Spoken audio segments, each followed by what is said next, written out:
자, 성경적 경배. 자, 이번 시간하고 다음 시간 하면은 이제 이 경배에 대한 공부도 끝이 나고 또 새로운 주제로 공부하게 되겠는데요. 자, 이번 주와 다음 주는 성경적 경배, 경배의 방해물이라는 소주제로 공부를 하겠습니다. 경배가 참으로 소중하고 중요한 것이기 때문에 경배의 방해물 역시 굉장히 많습니다. 그래서 한 주에 다 공부할 수 없을 정도로 많기 때문에 이번 주, 다음 주 경배의 방해물에 대해서 공부를 하겠습니다. 그래서 오늘은 이제 경배의 방해물 첫 번째 시간으로 경배의 방해물, 방해 요소에 대해서 배우게 되겠는데, 사실은 이것들은, 이 방해물들은 주님을 합당하게 섬기는 것을 방해하는 방해물이기도 합니다. 그래서 이제 이 성도들의 믿음의 여정을 갖다가 경주에 비교하곤 하잖아요. 그렇죠? 그런데 이제 여러분들 거기 성도의 믿음의 경주는요, 뭐 100m 경주 전력 질주 할 때는 자기 레인을 갖다가 앞에 아무 장애물이 없습니다. 그렇죠? 근데 사실은 성도의 믿음의 경주는 100m 경기와 같은 것이 아니에요. 이제 조금 육상에서 찾는다면 허들 정도 될 것이고요. 허들은 그런데 딱 이렇게 리듬만 타면은, 그렇죠? 딱 일정 간격으로 장애물이 놓이기 때문에 그것도 적당히 잘 넘을 수 있습니다. 그래서 성도의 믿음의 경주를 가장 잘 스포츠 중에 이제 비유를 한다면은 미국의 미식 축구라고 생각하면 됩니다. 미국의 미식 축구는 공을 잡고 달려가면은 상대편이 막 발을 잡고, 그죠? 막 몸으로 치고 길을 막고 이렇게 하잖아요. 그죠? 사실은 그 그리스도인의 믿음의 경주는 그런 것이에요. 그처럼 주님께 합당히 경배를 하고 합당하게 주님을 섬기고 하는 데는요, 방해물이 존재하는 것입니다. 그리고 주님의 일을 하는 데 있어서, 그리고 성도가 합당하게 살아가는 데 있어서 반드시 장애물, 방해물, 방해 요인들은 등장하게 되어 있습니다. 없으면 이상한 거예요. 아시겠죠? 그래서 이런 점들을 잘 알고, 내가 이제 주님께 드리는 경배에 있어서 내가 내 삶에 또는 내 마음 안에 이 장애물이나 방해물을 두고 있는 것은 아닌지 이 점검하는 그런 시간도 되어야 하리라 봅니다. 예, 첫 번째 경배의 방해물은요, 자기 신뢰입니다. 예, 요즘 세상과 너무 다르죠. 세상은 너 자신을 믿어라 이러잖아요, 그죠? 예, 근데 제일 첫 번째로 말씀드리고 싶은 경배의 방해물은 자기 신뢰입니다. 자기 신뢰. 성도가 자신의 능력을 신뢰할 때 경배는 강력한 방해를 받게 됩니다. 당연합니다. 왜 그러냐면요, 자기는요, 바로 자신이라 하자. 자기 자신이라 그러잖아요. 이 자신이야말로 자기의 육신이잖아요. 자신은 자기의 육신입니다. 그러니까 자신의 능력과 자신의 우수함에 의존하고 의지한다는 것은 결국에는 자기 육신과 또 육신의 능력과 육신의 우수함을 신뢰한다는 것을 의미합니다. 무엇보다도 이것은 누구에게도 가장 먼저 적용될 수 있냐면요, 거기 말씀을 선포하는 선포자들에게, 설교자들에게도 해당될 수 있습니다.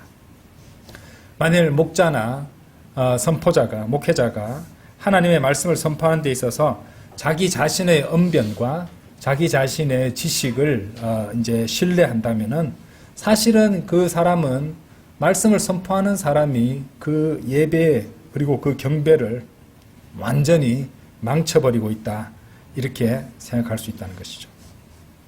그렇죠? 자, 그렇기 때문에 자기 자신을 신뢰한다는 것, 이것은 굉장히 위험하게 됩니다. 그리고 또 주님을 섬기는 데 있어서, 자기 자신을 신뢰한다는 것은 자기 자신이 사람들 보기에 내세울 만한 어떤 능력과 재주가 없다면은 주님을 섬길 수 없다라는 그릇된 생각을 하게도 만들 수 있습니다. 그렇죠? 왜냐하면 그 사람은 이미 주님을 섬기는데도 자기 자신을 의지해서 섬기려고 한다는 말이죠. 예, 그러니까 그것은 틀려먹은 생각이 된다는 것이죠. 예시를 하나 든다면요, 출애굽기 출애굽기 4장 한번 봐주십시오.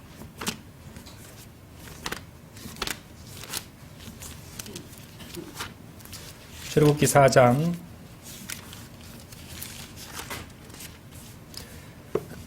10절 11절. 그러자 모세가 주께 말씀드리기를 오 나의 주여 저는 말이 유창하지 아니하니 이전에도 그러하였고 당신께서 당신의 종에게 말씀하신 이후에도 그러하나이다. 오히려 저는 언변이 느리고 혀가 둔하나이다 하였더라. 주님께서 모세를 보내어 선포케 하시는데 모세에게서 나온 주님께서 모세를 그 섬김의 부르심으로 이렇게 불렀단 말입니다. 부르셨단 말입니다. 그런데 모세한테서 나오는 말은 자신의 언변의 부족함, 언변이 느리고 혀가 둔함, 이것을 갖다가 주님께 말씀드리고 있다는 것이에요. 그래서 하나님께서는 모든 것을 알고 다 주관하시고 모든 능력을 또 권능을 풍성하게 내리실 수 있는데 인간이 하나님 앞에서 이렇게 이제 뭡니까 변명을 늘어놓으면서 하나님의 부르심을 막고 있었다 이 말이에요. 그러자 하나님께서는 이런 건방진 녀석을 보았나 이렇게 하시지 않고 뭐라고 설명하시냐면요. 11절 보세요. 참으로 자상하시죠. 이에 주께서 그에게 이같이 말씀하셨느니라. 누가 사람의 입을 만들었느냐? 또는 말 못하는 자나 귀먹은 자나 보는 자나 눈먼 자를 누가 만들었느냐? 나 주가 하지 아니하였느냐? 그러므로 이제 가라. 그리하면 내가 너희 입과 함께하여 네가 말해야 할 것을 너희에게 가르쳐 주겠노라. 이렇게 말씀하신다는 거죠. 그렇죠? 그래서 하나님께서 부르셨다는 것은 그 사람이 할 수 있기 때문에 부르신 것이에요. 예, 그 사람이 할 수 있고 또 그 사람이 이제 그렇게 할 필요가 있기 때문에 모세를 선택하셨던 거잖아요. 그렇죠? 그런데 그것은 단지 모세에만 적용되는 것이 아니에요. 여러분들 로마서 한번 펼쳐보세요. 로마서 1장 5절 보세요. 6절입니다. 6절 보세요. 자, 5절에서는 이제 사도 바울이 부르심을 받았는 얘기입니다. 그분에 의하여 우리가 그분의 이름과 모든 민족들 가운데 믿음의 순종함을 위해 은혜와 사도직을 받았느니라. 자, 6절 보세요. 모든 민족들 가운데서 너희 역시 이제 구원받은 성도들입니다. 너희 역시 예수 그리스도의 부르심을 받았느니라. 우리 모두는 예수 그리스도의 부르심을 받은 사람들이에요. 이제 모세를 부르셨을 때 한번 보십시오. 모세가 필요했기 때문에 부르셨죠. 부르심에는 뭐가 포함돼요? 필요가 포함됩니다. 왜 구원받은 모든 사람들은요 사실 필요하기 때문에 구원받은 거예요. 부르심을 받은 거예요. 왜 우리가 그걸 알 수 있냐면요. 우리 구원받은 사람들을 야생 나귀와 들나귀와 같다 그러잖아요. 나귀. 그렇죠? 누가복음 19장 34절 한번 열어보세요. 여기 로마서에 손을 끼워 놓으시고 누가복음 19장 34절 한번 보세요. 누가복음 19장 34절에 보시면 주님께서 뭐라고 말씀하시냐면요. 자, 지금 주님께서 새끼 순아기 한 마리를 이제 데려오라고 제자들에게 명하셨어요. 그 제자들이 그거를 풀고 있으니까 어찌하여 너희가 그 새끼 순아기를 푸느냐 하였더라. 34절에서 이에 그들이 말하기를 주께서 그를 뭐라고 돼 있어요? 필요로 하신다라고 하셨어요. 예. 그래서 이 부르심을 받았다는 말은 구원받은 성도들을 말하는 거거든요. 구원을 받았다는 것을 말해요. 그러니까 우리가 구원받았다는 것은 부르심을 받은 것이고요. 부르심을 받았다는 것은 우리가 주님께 필요한 사람이기 때문에 부르심을 받으신 거예요. 이해되시죠? 그리고 부르심을 받았다는 것은 아까 모세의 경우처럼 자신이 어떤 육신을 내세울 게 있고 육신이 아주 유능해서 부르심 받은 사람들 보면 잘난 사람, 아주 유능한 사람, 고귀한 사람 없다고 하셨어요. 예. 그렇게 모세처럼 난 육신이 이렇게 언변도 둔하고 혀도 느리고 별로입니다라고 하지만은 하나님께서는 필요하시기에 부르셨고 그 사람이 그렇게 할 수 있는 능력이 있고 또 능력을 주실 것이기에 부르셨다는 것이에요. 그렇죠? 그리고 하나님께서 그 일을 할 수 있는 기회를 그 사람에게 주신다는 거예요. 그래서 이 부르심이 포함하는 것이 이 세 가지입니다. 세 가지가 뭐예요? 필요가 있어서 부르셨다는 것이죠. 두 번째가 뭐예요? 예? 두 번째가 그 사람 능력이 있으니까 부르신 거예요. 하나님께서 함께 하시면 그 능력이 주신다 이 말이에요. 그게 은사입니다. 아시겠어요? 어떤 세상적으로 아주 뛰어난 사람, 그런 사람들만 그럼 주님 섬겨야죠. 세상에서 대단한 재능을 가진 사람들 다 뭐하고 있습니까? 세상 사람들 즐겁게 하면서 자기 돈 버는 데 쓰고 있잖아요. 그렇죠? 주님께서는 그렇게 안 하세요.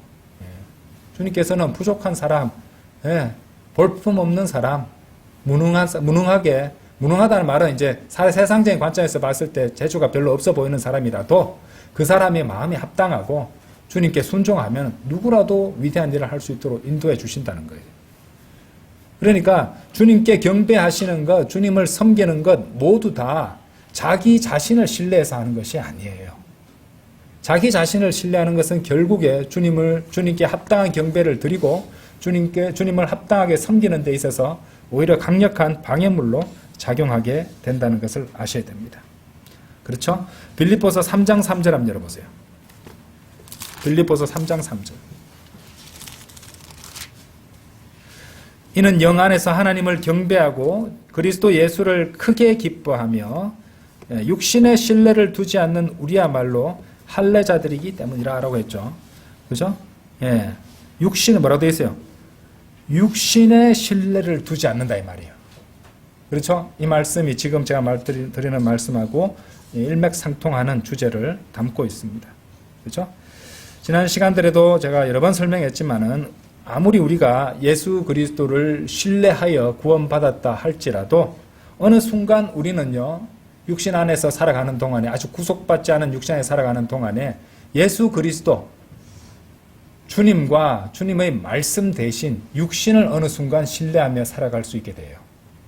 이것을 경계하셔야 됩니다. 그럼 지속적으로 내가 무엇을 신뢰하고 살아가고 있는가, 이것을 점검할 필요가 있습니다. 아시겠죠? 그것을 분명히 생각하고 어느 순간에 잘못하면요, 육신을 신뢰하고 또 그것을 기뻐하는 사람들이 돼요. 육신이, 그러니까 자신의 감정의 기준이요, 우리는 변치 않는 예수 그리스도를 갖다 섬기면서, 근데 아까 빌립보 3장 3절 뭐라 그랬어요? 그리스도 예수를 크게 기뻐한다. 그러니까 항상 기뻐하는 게 가능해져요. 우리가 크게 기뻐할 주제는 예수 그리스도 예수시거든요. 그러니까 항상 기뻐할 수 있는 거예요. 그런데 어느 순간 내가 육신을 바라보고 육신을 신뢰하게 되면은 육신적인 것들이 충족되지 않거나, 이해되죠? 육신이 불편해지거나, 되죠? 육신적인 어떤 그런 것들에 대해서 어떤 문제가 생기거나, 그러게 되면 곧바로 어떻게 돼요? 기쁨이 사라져버려요. 그렇죠? 거기에 좌우되는 사람이 되고 만다는 겁니다. 그렇게 되면 그런 사람이 그런 어떤 육신에 지배당하고 끌려가는 상태에서 어떻게 하나님께 합당한 경배를 드릴 수 있겠습니까? 여러분의 경배를 강력하게 방해하는 것은 바로 여러분 자기 자신입니다. 자기 자신을 신뢰하는 여러분의 마음 태도가 되겠습니다. 그리고 육신을 신뢰하고 육신을 기뻐하는 사람들은 이제 합당하게 주님을 섬기는 참된 경배자들의 반대 개념이라 보시면 돼요. 그리고 그런 사람들을 갖다가 우리는 육신적인 사람이라고 부른다 이 말이죠. 그래서 이제 육신을 신뢰하거나 또 육신적인 것들을 좋아하거나 구하거나 희구하거나 또 그리고 이제 육신적인 감정 같은데 쉽게 휩쓸리는 경우. 여러분들 그래서 감정을 잘 절대하고 잘 관리해야 됩니다.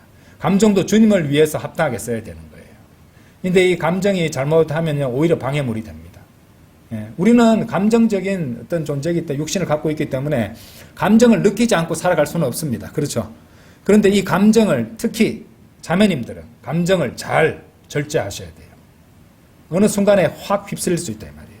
왜냐하면은 자매들은 그 하나님께서 지으실 때 공감을 잘하도록 지어졌다 이 말이에요. 그러니까 아무래도 좀 이렇게 약하다 이 말이에요. 그쪽으로. 좋은 쪽으로도 주님께 쓰임 받을 수 있지만은 나쁜 쪽으로 이용당할 가능성도 많다는 거예요. 그럼 주님께서 그렇게 지으셨으면 그렇게 필요하게 지으셨을 거 아니에요. 그래서 그리스도를 기뻐하는 데 있어서 적극적으로 사용해야 돼요. 아시겠죠?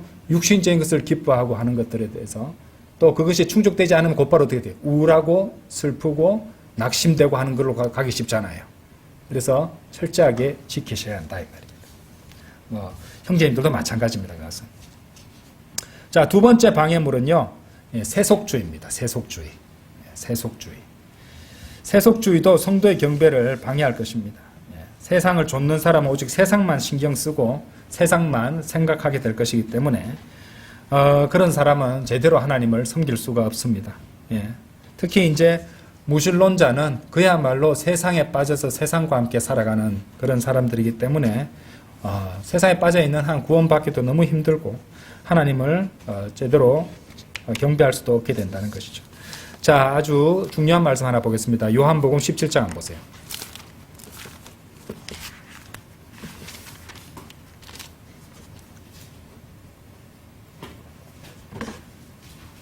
요한복음 17장 4절에서 6절입니다.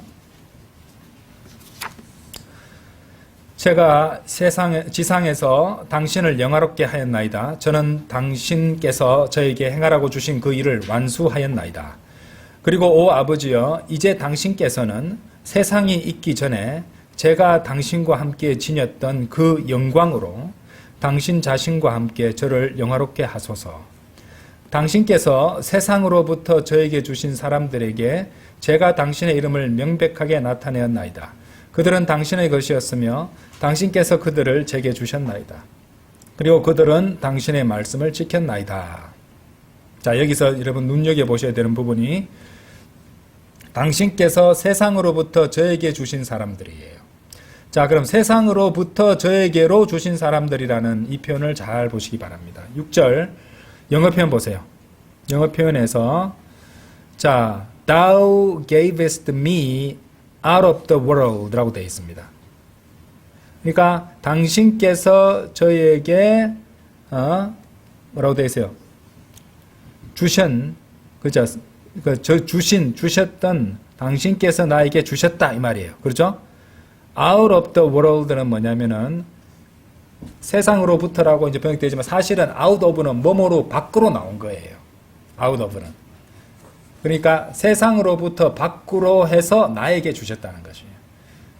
이 성별의 원리도 이 나오죠. 세상으로부터 나오는 거지만은 아무 때나 딴 데로 가면 안 돼요. 주님께로 가야 되는 거예요. 그렇죠? 예. 자, 그래서 이 말씀에서 나오듯이 이제 여기에서 지금 보시면은 제가 지상에서 당신을 영화롭게 하였나이다. 그렇죠? 예. 그리고 당신께서 세상으로부터 저에게로 주신 사람들에게 제가 당신의 이름을 명백하게 나타내었나이다. 이러면서 그 앞에서 요절에서 지금 보시면은 당신께 세상이 있기 전에 제가 당신과 함께 지냈던 그 영광으로 당신 자신과 함께 저를 영화롭게 하소서라는 요 대목은 경배입니다. 사실은 이것이. 영화롭게 해드리는 거잖아요. 그죠? 경배와 더불어서 6절에 등장하는 표현이 세상 밖으로예요. 그죠? Out of the world라고 나와 있잖아요. 세상으로부터 세상 밖으로예요. 그죠? 예. 에클레시아라는 교회라는 이 명칭이 불러냄을 받은 무리라는 뜻이잖아요. 그죠? 그렇죠? 다 연결이 됩니다. 그렇기 때문에 세상에 빠져 있는 세속주의는 결코 하나님을 제대로 경배할 수 없다는 것을 우리가 요한복음 17장 4절에서 6절 말씀을 통해서 이제 우리가 알 수 있습니다. 왜냐하면 주님을 하나님을 섬기는 이 사람들은 세상 밖으로 나온 사람들이기 때문에 그렇다는 것이죠. 주님께로 나온 사람들이라 이 말입니다. 그런데 구원받은 성도라도 얼마든지 중간에 다시 세상을 사랑해서 세상으로 돌아갈 수 있습니다. 누가 그랬어요? 데마가 그랬습니다. 데마. 그죠? 데마가 바로 이제 세상을 사랑해서 바울을 버리고 세상으로 갔다 이 말이죠. 그렇게 되면 주님을 제대로 경배할 수 없다는 것입니다. 그렇기 때문에 세속주의를 우리는 경계해야 됩니다. 세상을 사랑했기 때문에 세상으로 가게 된 거잖아요. 대만은. 그러니까 우리는 어떻게 해야 돼요? 주님을 사랑해야 돼요. 가장 최고로. 주님을 가장 최고로 사랑을 해야 됩니다. 그리고 그렇게 가장 사랑하는 주님께 합당한 경배를 드려야 된다는 것을 우리는 배울 수 있다는 말이죠. 이제 이 부분도요. 사실은 저기 요한복음 17장 6절에서 당신께서 세상으로부터 저에게로 주신 사람들이라는 말은 이 구원받은 성도들은 세상으로부터 나와서 주님께로 갔다 이 말이잖아요. 그렇죠? 이런 원리가 로마서에도 나와요. 로마서 한번 가보시죠. 로마서.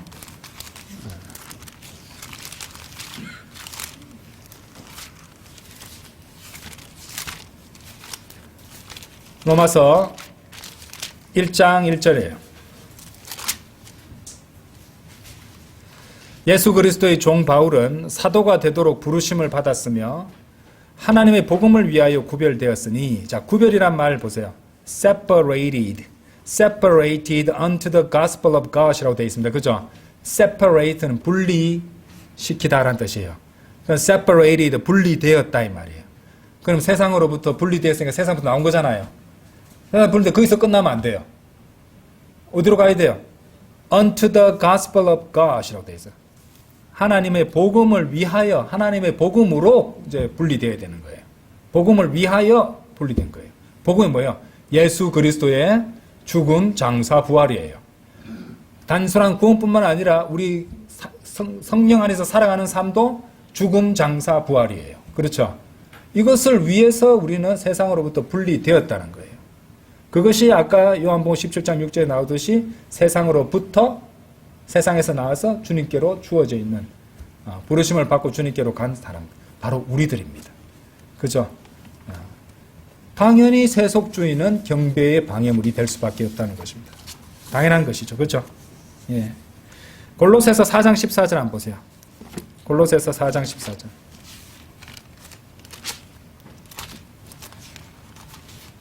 골로새서 4장 14절. 여기 보시면은 사랑받는 의사인 누가와 데마가 너희에게 인사하느니라. 여러분들이 이 표현 보면서 좀 흥미롭다고 생각해 보신 적 없습니까?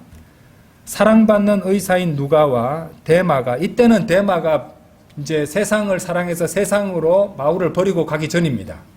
그런데 여기 성령님께서는 이걸 기록하게 하실 때 데마가 어떻게 될 것인지를 알고 계신 분 같아요. 하셨던 것 같아요.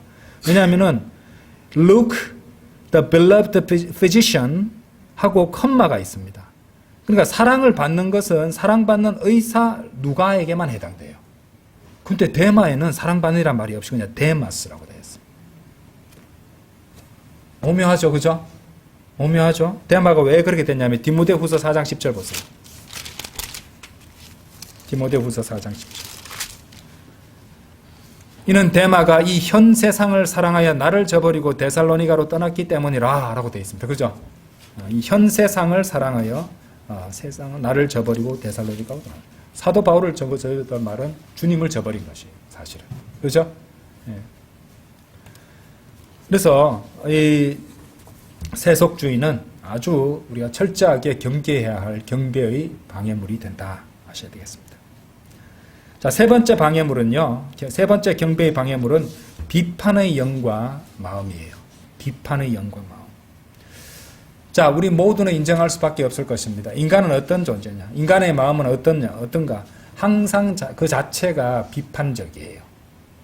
인간의 마음은 항상 그 자체가 비판입니다. 비판적입니다. 그러니까 이제 이 육신적으로는 사촌이 땅을 사면 배가 아프게 돼 있고, 항상 남을 보면 남의 다른 사람의 결점과 단점부터 보이기 마련입니다. 마음속에 비판이 생긴다 이 말이죠. 어떤 것을 보면 아무리 좋은 것이라도 이런저런 비판거리들을 갖다가 마음속에 품기 마련입니다. 교회 인테리어를 이렇게 했으면 더 좋았을 건데 왜 교회 인테리어를 저렇게 해놓고 사는지 몰라? 교회에서 피아노 연주자도 없이 어떻게 찬양을 한다는 거지? 설교가 너무 지루해.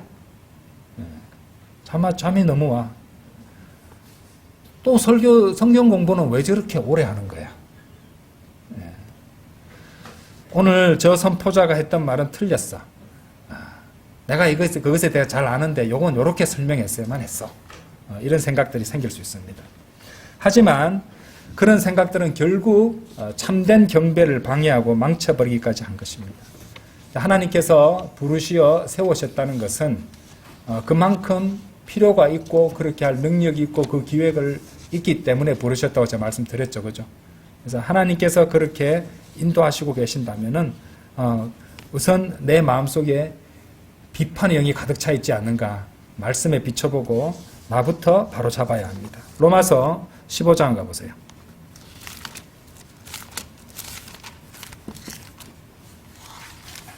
로마서 15장 5절입니다. 5절 6절. 로마서 15장 5절 6절. 이제 인내와 위안의 하나님께서 너희가 그리스도 예수를 따라 뭐라고 되어 있어요? 서로를 향하여 같은 생각을 갖게 되도록 허락해 주시기를 기원하노라. 이는 너희로 하여금 한 생각과 한 입으로 하나님 곧 우리 주 예수 그리스도의 아버지께 영광을 돌리게 하려 함이라. 우리 주 예수 그리스도의 아버지께 영광을 돌리는 게 뭐예요? 경배입니다. 영화롭게 해드리고 영광을 돌리는 게 경배예요. 그래서 우리가 또 주님 섬기는 것도 주님께 영광을 돌리기 위해서 섬기잖아요. 그죠? 예. 그것도 다 경배와 연관되어 있어요. 그런데 어떻게? 너희로 하여금 한 생각과 한 입으로 라고 되어 있습니다. 그죠? 그러니까 이 5절을 특히 보시면은 어떠한 비판의 영도 없는 모두가 한 마음이 되는 것을 말씀하고 있어요. 그렇게 되면은, 자, 5절에서 같은 생각을 갖게 되면은, 그죠? 같은 생각을 갖게 되도록 하면은 그 같은 생각이 또 한 생각이 되고 한 입이 된다는 거예요. 그죠? 예, 그렇게 연결이 되어 있습니다. 한 생각, 한 입으로 주 예수 그리스도의 아버지께 영광을 돌리게 되는 것입니다. 그렇게 되면 하나님께서 영화롭게 되시는 것이에요. 그래서 성도들은요, 주님을 경배한다고 스스로 고백하는 성도들은 한 생각, 한 마음, 한 입이 되어야 된다는 것이죠. 그렇죠? 예배를 들을 때, 설교를 들을 때 모두가 말씀으로 인해서 고무되고 같이 아멘으로 화답하고 그 말씀들 속에 푹 잠겨야 되는 거예요. 그렇게 되면 그 모든 성도들이 한 성령 안에서 한 마음이 되고 또 한 입이 되어서 같은 것을 말하고 하나가 될 수 있다는 것이에요. 동일한 성령님이 그 사람 안에 내주하고 계시기 때문에 성령님이 인도하시는 그런 경배가 되어야 된다는 것이죠. 말씀에 대해서 모두가 한 마음으로 동의하고 온 마음으로 하나님의 말씀을 받아들여야 된다는 것입니다. 우리가 드리는 이 경배가 그런 경배가 되어야 되고 우리가 예배가 그런 예배가 되어야 된다는 것입니다. 그래서 항상 기억하세요. 우리가 드리는 이 경배가 나만 잘한다고, 예? 나만 잘나서 나만 독출나게 해서 잘 되는 게 아니에요. 지금 여기 이 로마서 15장 5절 6절이 나 혼자 튀어서 혼자 똑똑하고 혼자 잘나서 하나님이 영화롭게 되시는 게 아니잖아요. 그렇죠? 성도들이 모두 다 한 생각, 한 입이 되어서, 그렇죠? 그렇게 주님께 경배를 드리고 영광을 돌릴 때 성부 하나님께서 경배를 받으시고 영화롭게 되신다는 것입니다. 너무도 당연한 얘기지만은 이 육신을 신뢰하다 보면은 망각하게 돼 있어요. 이런 것들을. 이 결국에 다시 육신을 신뢰하는 문제로 또 넘어갈 수 있습니다. 이런 것들이. 비판의 영, 시기, 분쟁, 분열, 육신적인 것들이 작용하게 돼서 이렇게 나오게 되는 것들입니다. 맨날 어떤 일을 대해서 사탄, 마귀만 비난하지 마십시오. 사실은 마귀 이상으로 여러분들을 방해하는 것은 여러분 자기 자신이에요. 그걸 아셔야 됩니다. 그래서 우리 그리스도인들은 쉽게 마귀 탓을 많이 하거든요. 사실은 본인 먼저 보셔야 돼요. 자기 자신을 보셔야 돼요. 나 자신을 보셔야 된다 이 말이죠. 자, 네 번째 방해 요소는요, 게으름입니다. 게으름. 확실히 이 게으름은요, 경배를 방해하는 주요 방해물이 됩니다. 왜 그러냐? 간단합니다. 게으른 사람은 주일 아침에 일어나서 교회에 출석하는 것부터 하기 싫어할 것이기 때문입니다. 당연하죠. 예. 그리고 그 게으름이, 그것이야말로 게으름이 경배를 방해하는 가장 첫 번째고 또 분명한 예가 될 수 있습니다. 이 게으름에 대해서, 자, 로마서 말씀 많이 보시는데요. 로마서가 굉장히 중요한 책입니다. 로마서는 이제 신약 성도들을 위한 신약 교리들을 갖다가 확고하게 세우게 되는 아주 중요한 책입니다. 그래서 자주 이제 로마서를 많이 펼쳐보게 될 겁니다. 로마서 12장 11절 보세요.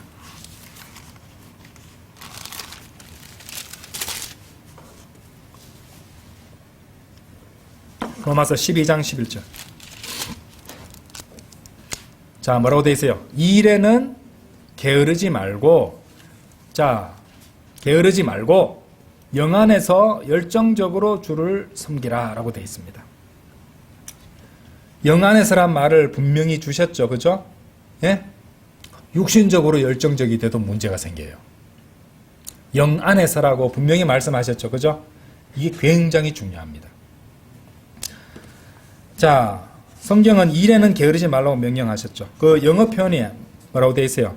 Not slothful이라고 되어 있죠. 그죠? 영어에 slothful인데 sloth가 뭐냐면요. 나무늘보예요. 나무늘보 아시죠? 그 옛날에 무슨 저기 주토피아 만화 영화 이래 보면은 천천히 움직이는 그 있습니다. 그거. 속 터집니다. 그 나무늘보 움직이는 거 보면은. 그죠? 현대인들은 전부 다 빨리빨리인데, 한순간에도 바로 이미지가 바뀌어줘야 되는데, 계속 그래 있으면은, 정말로 답답하죠. 그 정도로 나무늘보, 한없이 게으르고 느린 나무늘보의 모습을 생각해 보시면 됩니다. 자, 열정적이라는 단어 한번 보세요. fervent라고 되어 있죠. fervent, 이 열정적이라는 뜻인데, fervent라는 단어는 어디서 왔냐면은 fever라는 단어에서 왔어요.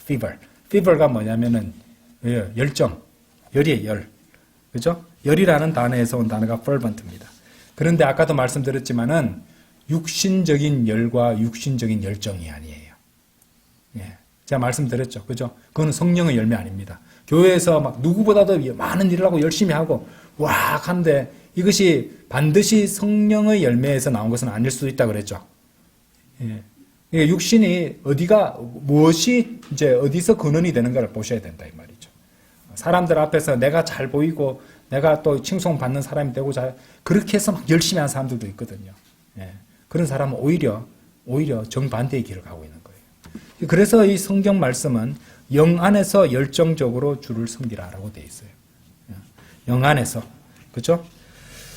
자, 경배 영에서 우리가 공부를 했습니다. 육신 안에서 열정적으로 섬기는 사람이 아니라 영 안에서, 육신 안에서 섬기는 것이 아니라 우리는 영 안에서 주님을 경배하고 섬기는 말이에요. 그죠?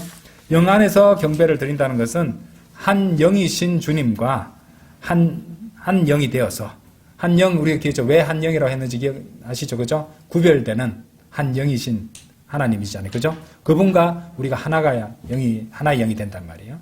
그렇게 돼서 그분과 일치되고, 그렇게 해서 어떻게 된 거예요? 내가 아니라 성령님의 인도를 받는 거예요. 그죠? 성령님의 인도를 받아, 성령님을 따라서 경배드리고, 또 그렇게 살아가는 거예요. 그래서 성령 안에서 살아가는 거잖아요. 그죠? 성령 안에서 살아있는 삶이고, 성령 안에서 살아가는 것이에요. 갈라디아서 5장 25절. 그죠? 그러니까 이제 이 모든 것들이 다 연결이 되어 있습니다. 영 안에서 게으르지 말고, 그죠? 영 안에서 게으르지 말고, 영 안에서 열정적으로 주님을 섬겨야 된다는 것입니다. 아시겠죠? 자, 다섯 번째 이 경배의 방해물은 성급함입니다. 여러분 이거 굉장히 중요해요. 요즘은요, 빨리빨리 안 차려야 하면 난리 나기 때문에 사람들이 너무도 여유가 없습니다. 그죠? 그런데 이제 좀 시원시원하다, 능력 있다 이런 말을 하려면은 신속해야 돼요. 직장에서도 일을 할 때 그래야 된다고 막 그런 걸 요구받잖아요. 그죠? 사실은 그것은 많은 경우에 성급함의 다름 아니다. 이렇게 생각할 수 있습니다. 우리 세상이 얼마나 바쁩니까? 분주하죠? 학교, 직장, 집안일, 가족, 사회생활, 친구 모든 세상의 염려거리에 빠져서 이것저것 처리하다 보면은요 정신이 없습니다. 여기저기 오가고 분주하죠. 또 시간이 어떻게 가는지도 모르면서 시간을 보내게 됩니다. 그렇기 때문에 한 주일에 우리가 2번 주님께 이렇게 이제 수요 기도회와 주일 이제 경배와 이렇게 시간을 갖게 되는데 수요 기도회 주일 예배는요 참으로 중요한 시간이에요. 이 시간은 정말 중요한 시간입니다. 그때 그 시간에 세상의 모든 분주함과 신경 쓰는 모든 문제거리들을 다 제쳐버리고 오직 잠잠하고 또 조용히 가만히 스스로를 진정시켜서 가만히 하나님의 말씀을 향해서 있게 될 수 있는 시간이 되기 때문에 그렇습니다. 그렇죠? 일주일 내내 거의 주일을 제외하고는 분주하고 바쁘게 다 세상에서 살아가잖아요. 그렇죠? 수요 기도에도 하루 생활 일과 다 마치고 저녁 때 하잖아요. 그렇죠? 그래서 주일은 주님께 따로 떼어서 주님께 드리겠다는 이것부터가 이제 이 경배에 합당한 마음가짐이 된다는 것입니다. 예, 말씀 들어줄게 이런 게 아닙니다. 예, 그렇죠? 말씀 나중에 뭐 바쁘면 들으면 되지 뭐. 아니죠. 그 하나님께서는 그 경배의 마음을 보시는 것이에요. 이 날을 따로 떼가지고 주님께 드리는가 보신다는 거예요. 다른 수많은 어떤 거기 일들에 내어주지 않고, 기회들에 내어주지 않고, 딱 따로 떼서 주님께 드리는가, 이것을 보시려고 하는 것입니다. 자, 그런데 세상이 너무도, 마귀는요, 사탄은 이 세상 시스템을 너무도 분주하고 아주 복잡하게 만들어 놨습니다. 갈수록 이제 신경 써야 될 것이 많고, 그러니까 우선순위를 정해놓지 않으면요, 정말 중요한 걸 하지 못하는 그런 삶을 살아가기 쉽습니다. 이때 우리가 성급함에 빠질 것이 아니라 우리는 가만히 있는 법을 배워야 돼요. 시편 46편 10절 한번 열어보세요. 시편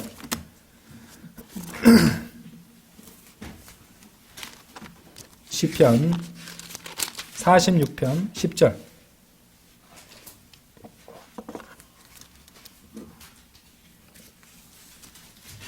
자, 영어 뭐라고 되어 있어요? Be still. still. 가만히 있으라. 그리고 내가 하나님인 것을 알라. 내가 이방 민족들 가운데서 크게 높여지겠노라. 내가 땅에서 크게 높여지겠노라. 자, 주님을 크게 높여드리는 이런 것들, 경배와 연관이 있죠. 그죠? 예. 근데 그 경배하기 전에 뭐라고 말씀하세요? 제일 먼저, 가만히 있으라. 예. 너 육신은 날뛰지 마란 말이에요. 가만히 있으라. 그죠? 그래서 주님을 위해서 가만히 있는 법을 배워야 됩니다. 예. 주님께서 하나님이심을 알아야 되고요. 그분을 높여드리고 그분을 영화롭게 해드려야 돼요. 그러면 이런 합당한 경배를 갖다 방해하기 위해서 우리의 대적은 어떻게 할까요? 마귀는 사람들을 어떻게 해요? 가만히 있지 못하게 하는 거예요. 가만히 있지 못하게 하는 겁니다. 마귀는 세상 속에서 살아가는 일을 참으로 분주하고 정신없게 만들 것입니다. 왜? 그렇게 해야지 하나님께로 가야 하는 합당한 경배를 자신이 받을 수 있기 때문에 그래요. 왜 세상이 복잡해지는가? 마귀가 하나님이 받으셔야 될 경배를 본인이 받기 위해서 그렇게 하는 것이라고 저는 믿습니다. 왜 그런가? 자, 말씀을 드릴게요. 자, 오늘날 세상 사람들이 주로 많은 시간을 쓰는 일이 무엇인지 아십니까? 돈을 버는 일, 그리고 돈을 쓰는 일이에요. 맞죠? 세상 사람들이 거의 모든 시간을 다 쓰는 그 대표적인 것이 돈과 연관된 돈을 벌고 돈을 쓰는 일입니다. 그런데 여러분들 대환란 때 마귀가 꺼내놓을 짐승의 표 배우셨죠? 이 짐승의 표 시스템은요, 그것 없이는 돈을 벌지도 못하고 돈을 쓰지도 못하게 돼요. 그래서 짐승의 표를, 이 시스템을 내놓는 겁니다. 그리고 지금 준비해 가고 있잖아요. 여러분 지금 하고 있는 게 다 준비 과정이에요. 세상을 볼 수도 있어요. 지금 어디로 가고 있는지를. 다 그걸 준비하고 있는 과정입니다. 시스템을 착착 조금씩 사람들을 그 요것에 적응하고 여기에 세뇌될 수 있도록 서서히 물들여가고 생각을 갖다가 조건화시켜 가고 있는 것이에요. 마귀가 그렇게 이 세상을 끌고 가고 있습니다. 마귀는 그렇게 사람들이 가장 많은 시간과 노력을 들이는 돈줄을 자신이 경배를 받기 위한 도구로 사용하게 될 것입니다. 요한계시록 13장 한번 열어보세요.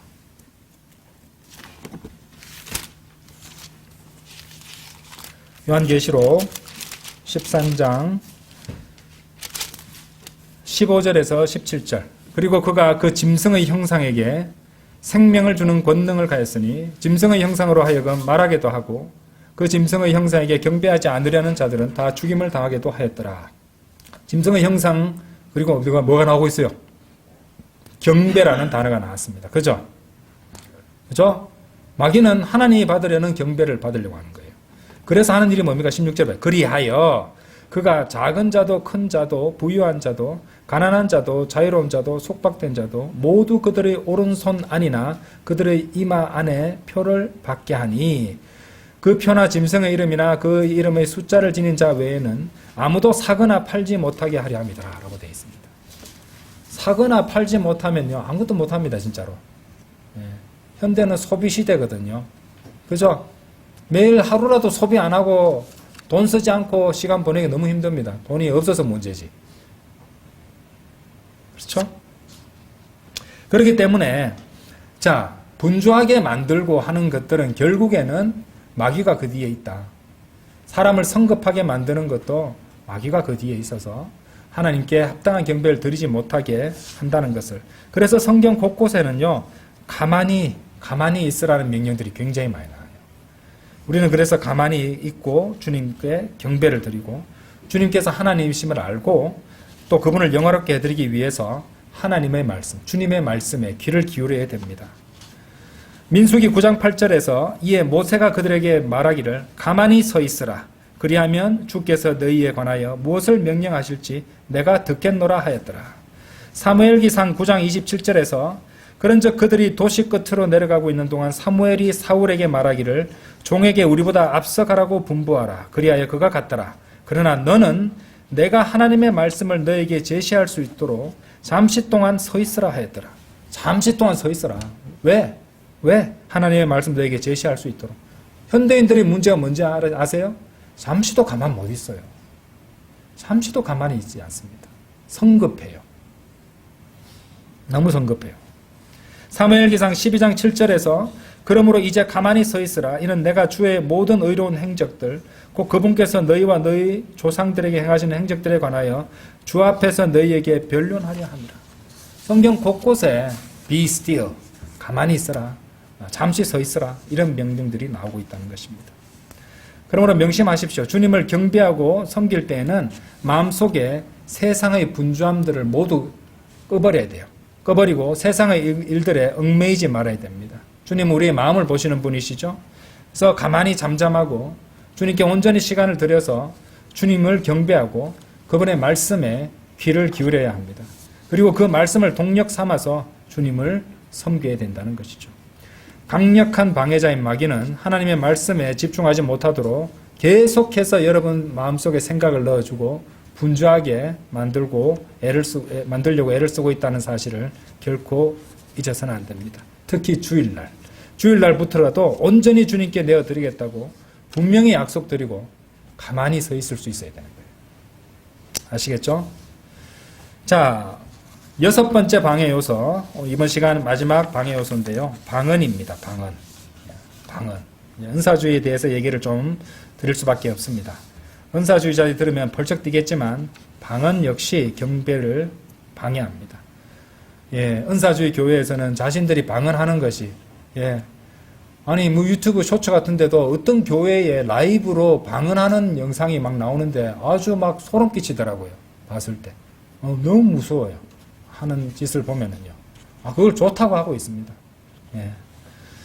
너무 이상하더라고요.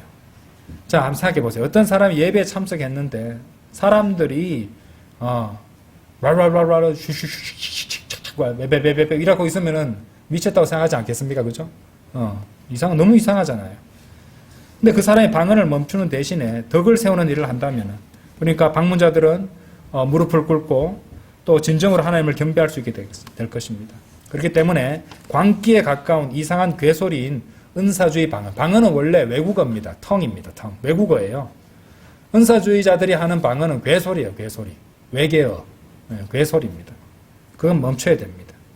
사도행전 2장 8절만 보셔도 한번 열어보세요. 사도행전 2장 8절. 2장 8절. 방언 가지고도요. 한 2시간은 얘기할 수 있는데 이번 시간에 뭐 간단하게만 말보고 가겠습니다. 사도행전 2장 8절 보시면 그런데 어떻게 우리 각인이 우리가 태어난 곳에 속한 우리 고유의 방언으로 말하는 것을 듣는가? 곧 팔디인들과 메데 사람들과 엘람족들과 메소포타미아의 거주민들과 유대와 카파도키아의 거주민들과 폰투스와 아시아와 프루기아와 팜필라의 거주민들과 이집트의 거주민들과 키레네 근방에 있는 리비아 여러 영역들의 거주민들과 로마의 타국인들과 유대인들과 유대교 개종자들과 크레타 사람들과 아라비아인들인 우리가 우리의 방언들로 하나님의 경이로운 역사들을 정하는 그들의 말을 듣는다. 외국어예요, 외국어. 그죠? 그 지방들도 성령님께서 일일이 그 다양한 외국어를 갖다가 열거하고 계시잖아요. 근데 은사주의자들은 외국어도 아닌 이상한 소리를 내면서 방언이라는 말을 완전히 오용하고 있는 것이에요. 네. 방언이 나오는 말씀인 고린도전서 14장, 예. 14장 한번 열어보세요. 고린도전서 14장 21절에서 24절까지입니다.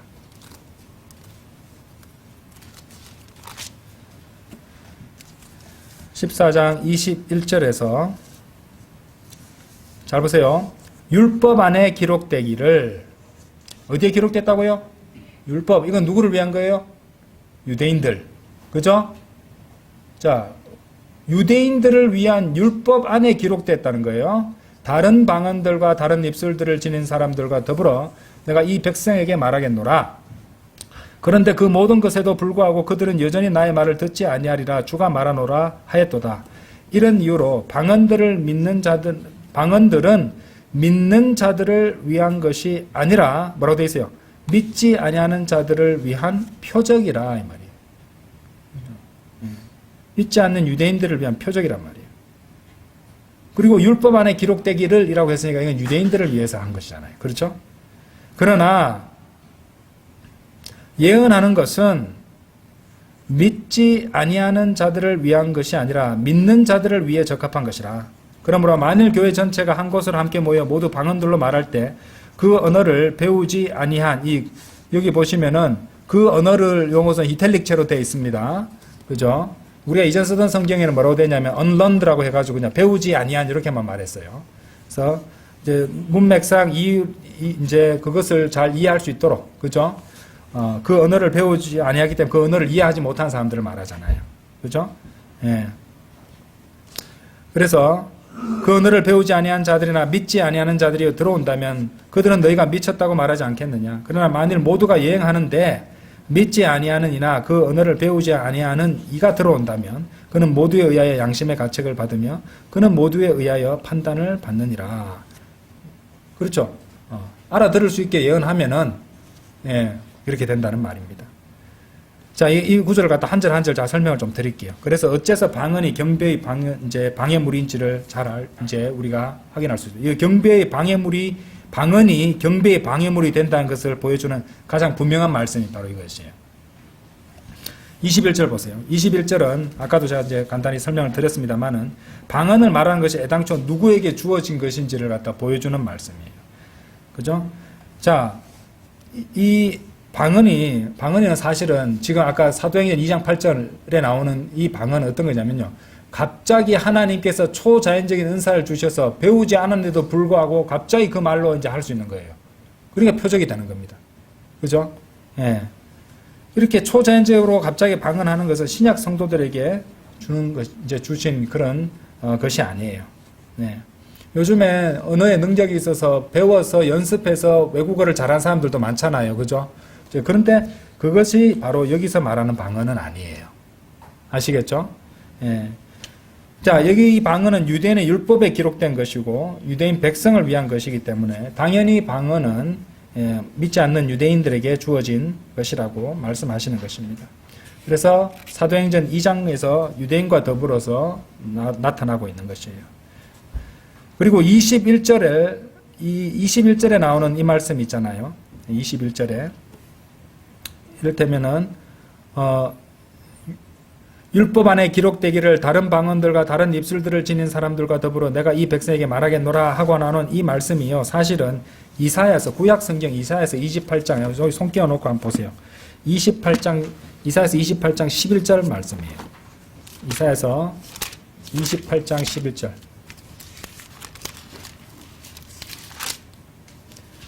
이제 그분께서 더듬는 입술과 또 다른 방언으로 이 백성에게 말씀하실 것이기 때문이라. 이 말씀이죠. 이 말씀을 갖다가 사도 바울이 적절하게 신약에서 인용하고 있는 그 말씀입니다. 그처럼 이 방언은 유대인들을 겨냥한 것이에요. 22절이 그 점을 단적으로 보여주죠. 방언들은 믿지 않는 자들을 위한 표적이 되는 거죠. 믿지 않는 자들, 바로 유대인들입니다. 표적이 어떻게 시작됩니까? 출애굽기 보면 나와요. 그죠? 그리고 거기에 이제 표적으로 모세가 가서 보여주게 되잖아요. 그렇죠? 예. 그리고 고린도전서 1장 22절에도 보시면은 이는 유대인들은 표적을 요구하고 헬라인들은 지혜를 추구하기 때문이라 이렇게 말씀이 나와요. 아예 표적은 유대인들을 위한 것이죠. 유대인들은 그러니까 믿지 않는 유대인을 위해서 표적이 필요했던 것입니다. 그렇죠?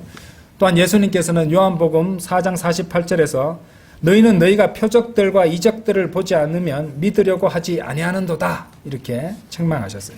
그죠? 우리 신약 성도들의 믿음은요 표적 위에 세워주는 것이 아니에요. 그러니까 유대인의 것을 갖다가 자신들에게 적용하려고 하는 것이 바로 은사주의자들이에요. 사실은 말씀을 제대로 바르게 나누고 적용하지 못하는 분들이죠. 우리 신약 성도들의 믿음은 하나님의 말씀 위에 세워지는 것이지 표적 위에 세워지는 것이 아닙니다. 표적은 유대인들을 위한 것이죠. 그렇죠? 사도행전 2장 3절에서 5절 그거 다 나오죠? 그 표적이 유대인과 더불어 시작되는 것을 볼 수 있습니다. 자, 그러면요, 이제 이 은사주의자들은 또라면은 사도행전 10장 44, 46을 갖다 언급합니다. 한번 열어보십시오. 이런 구절 가지고 이방인들한테도 적용하려고 쉽게 그래요. 사도행전 10장 44절, 46절.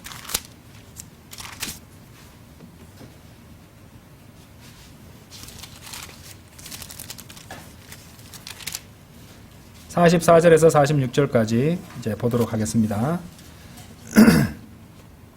베드로가 아직 이런 말들을 전하고 있는 동안 성령님께서 말씀들 들은 그들 모두 위에 임하셨더라. 그러자 이방인들 위에도 성령님의 선물이 부어졌으므로 할례자들 중에서 베드로와 함께 온 믿는 자들이 깜짝 놀랐더라. 이는 이방인들이 방언들로 말하고 하나님을 드높이는 것을 그들이 들었기 때문이라. 그때 베드로가 반응하였더라. 자, 봐라. 여기 보면은 사도행전 10장 뭡니까? 46절에 이방인들이 방언들로 말하는 그 내용이 나오지 않느냐. 그래서 이렇게 얘기하는데 그것은 문맥을 완전히 무시한 그런 주장에 지나지 않습니다. 왜냐하면 이방인들이 방언을 하긴 했지만은 이것은 그것조차 누구를 위해서 방언을 했던 거예요. 이방인들이. 이 유대인들을 위해서 그래 했던 것이에요. 왜냐하면 45절에 할례자들 중에서 베드로와 함께 온 믿는 자들이 다 깜짝 놀랐더라. 할례자들이 깜짝 놀라도록 그렇게 했단 말이에요. 45절에서 그 방언을 한 이유를 제시하고 있죠. 근데 이제 이 사도행전은 과도기 서신입니다. 그렇죠? 네, 과도기 서신이에요. 그래서 유대인 중심에서 교회 중심으로 넘어가는 과도기적 서적인데, 책인데, 그 과도기에 있는 그 책을 갖다가, 과도기 책을 갖다가 교리의 중심으로 삼고 있단 말이에요. 은사주의자들은. 아니죠. 우리 그리스도인은 로마서, 골로새서, 에베소서 같은 바울 서신을 갖다 교리의 기준으로 삼고 그렇게 하기 때문에 이 마태복음, 사도행전, 히브리서 같은 책들을 갖다가 주요 교리의 근간으로 삼는 자들의 특징이 다 이단들이에요. 이단들이 다 그 세 책들을 갖다가 그렇게 기준으로 삼는다는 것을 아셔야 됩니다. 자, 그래서 이 이제 표적은 유대인들을 위한 것이고 사도들에 의해서 이제 행해졌지만 이 사도들과 함께 차차 다 사라져 가게 됩니다. 왜냐? 유대인들이 예수 그리스도를 거부했기 때문에 이제 유대인에게서 어디로 포인트가 옮겨가요? 이방인들에게로 옮겨가잖아요. 그러니까 이제 더 이상 표적이 등장하지 않는 거예요. 이걸 나눌 수 있어야 되는데 지금까지도 이방인 교회, 이방인들로 구성된 또 구원받는 사람들로 구성된 이 교회 시대에도 무슨 사도가 있니? 기적 표적이 있니? 이렇게 하는 것들은 다 잘못된 주장을 하고 있다는 것입니다. 왜냐하면은 이 사도 바울도 마지막에 가서는요, 병을 고치는 그런 어떤 표적의 은사를 다 상실해 버렸어요. 왜냐하면은 그 자기의 이제 영적 아들과 같은 디모데에게 그 위장병 때문에 약간 발효된 약처럼 쓰일 수 있는, 효소처럼 생될 수 있는 포도즙을 조금씩 쓰라고 말했던 약으로. 고쳐주지는 못할 망정 약으로 이런 걸 쓰라 이랬단 말이에요. 그리고 저기 디모데후서 4장 20절에 보시면 트로피무스가 아파서 두고 왔다는 말이 나와요. 왜 아파서 두고 옵니까? 병 고쳐주면 되지. 왜? 그때는 이게 유대인에게서 교회로 옮겨갔기 때문에 표적의 은사가 사라져갔다는, 치유의 은사가 사라져갔단 말이에요. 아니 그것만 좀 눈여겨 봐도 지금 막 이렇게 기적처럼 병을 고친다고 가르치고 사람들한테 돈을 걷는 자들이 다 사기꾼이라는 걸 다 알 텐데 너무 안타깝죠, 그죠? 예, 구원도 못 받게 만들고 이 지상에서도 다 돈 틀리게 만들고, 그죠? 너무 안타깝습니다. 예. 경배 무슨 경배? 그게 무슨 경배입니까? 그건 경배 아닙니다. 은사주의자들이 그렇게 괴소리 내는 것은 경배 아닙니다. 너무 안타깝죠? 자, 거기 사도행전 28장 가보세요.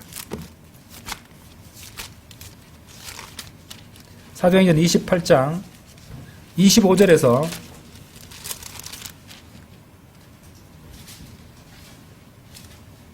쭉 나옵니다. 그리하여 그들이 자기들끼리 합의를 보지 못하자 바울이 한마디 말을 한 후 그들이 떠났더라. 성령님께서 예언자 이사야를 통해 우리 조상들에게 잘 말씀하셨도다.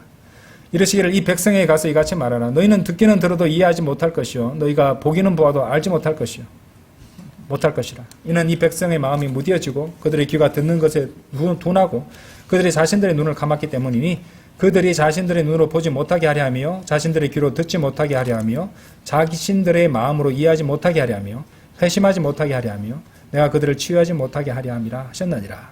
자, 28절 보세요. 그러므로 하나님의 구원이 이방인들에게 보내졌다는 것과 그들이 그것을 들으라는 것을 너희에게 알려질지니라.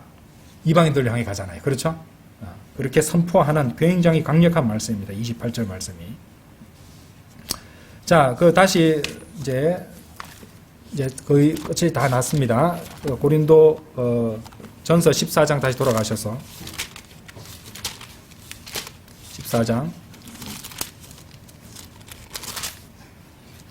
14장 22절 후반부 보세요.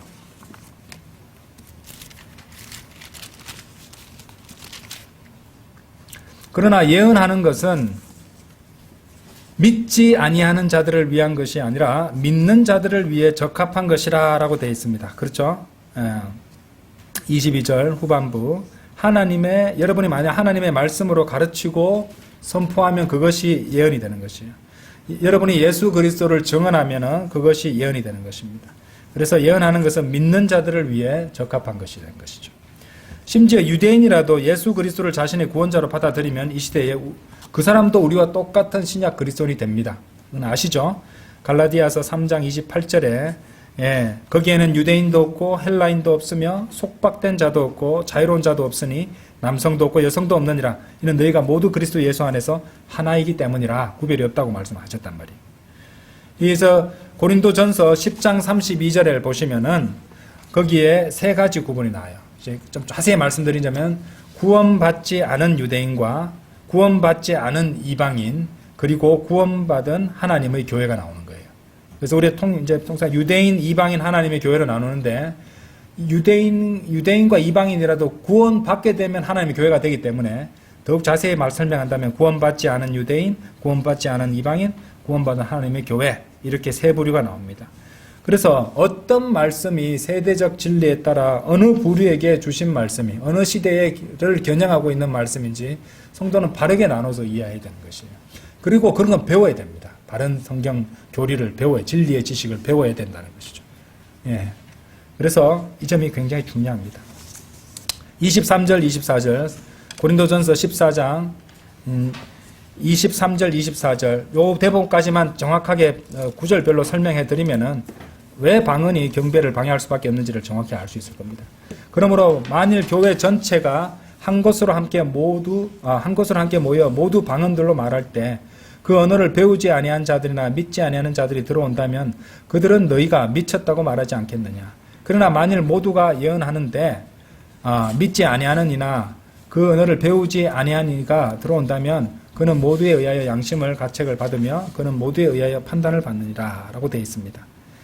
자, 그러니까 조금 전에도 설명을 드렸지만은 우리 교회에서 그런 방언을 한다고 생각해 보세요. 모든 성도들이 다 떠나고 없을 것입니다. 24절에 그러나 만일 모두가 예언하는데 믿지 아니하는 이나 그 언어를 배우지 아니한 이가 들어온다면 그는 모두에 의하여 양심의 가책을 받으며 그는 모두에 의하여 판단을 받느니라. 자, 이것을 갖다가 잘 이제 우리 말의 느낌에 맞게 잘 이제 이해를 돕기 위해서 해석을 한다면은 여러분들 전치사가 아니고 접속사 if는요. if는 우리가 이제 배울 때만 만일 뭐뭐 한다면 이렇게만 알고 있는데 if는 뭐뭐 한다 할지라도라는 양보절을 이끌 수도 있습니다. 예. 그래서 even if 이렇게 옛날에 배우셨죠. even if 설령 뭐뭐 한다 할지라도 그 if는 강조어예요. 그러니까 if 자체로도 뭐뭐 한다 할지라도라는 양보절을 이끌 수 있습니다. 그러니까 이제 모두가 예언을 한다면 믿지 않거나 그 언어를 배우지 않은 이가 들어온다 해도 예? 그들 모두에 의해 양심의 가책을 받으며 그들 모두에 의해서 판단을 받게 된다. 이렇게 이해하시면 더 자연스럽게 이해할 수 있을 것입니다. 그러므로 이 말씀이 의미하는 분명하죠. 지금 우리가 하고 있는 성경 공부와 같이 우리가 모두 함께 모여가지고 성경적 가르침과 성경적 진리, 성경적 선포를 듣는 사람은 그것을 듣고 이해를 하잖아요. 그죠? 그렇게 되면 모두에 의해서 양심의 가책을 받고 모두에 의해서 판단을 받게 된다는 것입니다. 이렇게 돼야지 은사주의 교회 그 방언 이상한 그건 외국어도 아닌 무슨 이상한 괴 소리를 갖다가 악령에 이끌려가지고 내는 소리를 내는데 그게 무슨 경배가 되겠습니까? 말도 안 되는 것이죠. 그렇죠? 다시 강조하지만 은사주의의 비성경적인 괴상한 방언 노름은 경배가 되기는커녕 악령의 역사라는 것 그리고 성경적 경배의 방해물 그 자체가 된다는 것을 명심해야 되고 그것을 잘 알고 있어야 됩니다. 그래서 혹시 그런 데 빠져 있는 사람이 있다면은요 아주 온유의 영으로 겸손하게 겸허하게 잘 알려줄 수 있어야겠습니다. 다 같이 기도드리겠습니다.